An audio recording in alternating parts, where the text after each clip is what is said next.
ஒரு 5 HP solar pump 2,50,000 ரூபாயிலேருந்து நம்ம போடலாம். நல்ல பவர்ஃபுல்லான பம்பு. ஒரு 40 அடி கிணறுக்கு போட்டிருக்கோம். 2,5 இன்ச்சு ஃபுல் டெலிவரி. ஒரு 15 அடி தூரம் வீசி அடிக்கிற மாதிரி. ஒரு நிமிஷத்துக்கு 800 லிட்ரு. அந்த அளவுக்கு ஹை பெர்ஃபார்மன்ஸாக நம்ம நல்ல குவாலிட்டியான சோலார் பேனல் போடும்போது அழகாக தண்ணி வரும். நிறைய இடங்களில் சோலார் பேனல் போட்டுட்டு போயிடுறாங்க. தண்ணி நீங்கள் போடுற அளவுக்கு ப்ரெஷராக அந்த அளவுக்கு வர்றதில்ல சார். ரொம்ப இதாக இருக்குது, வந்து எங்களுக்கு பார்த்து கொடுங்க அப்படின்னு சொல்கிறாங்க. சோலார் பேனல் தான் ஒரு பம்பிங் சிஸ்டத்தோடைய ஹார்ட் ஆஃப் தி சிஸ்டம்னு சொல்லுவாங்க. இது இதயம் போன்றது.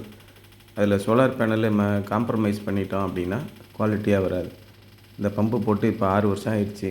இன்னமும் பக்காவாக ஓடிக்கிட்டு இருக்கு. அதனால் நல்ல தரமான குவாலிட்டியான சோலார் பேனல் வாங்கிடுங்க. விலை மலிவாக இருக்குது அப்படின்னு சொல்லிட்டு அந்த மாதிரி நீங்கள் போய் ஏமாந்துடாதீங்க.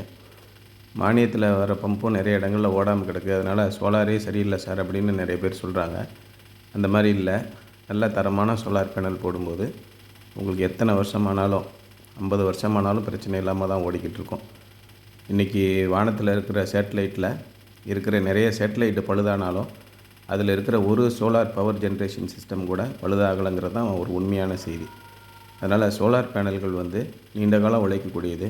நல்லா தொடச்சி பராமரித்து வச்சிங்கன்னா ஈபி கரண்ட்டே தேவையில்லை. அதை விட பன்மடங்கு அதிக ப்ரெஷராக உங்களுக்கு கிடைக்கும். சுதந்திரமானது.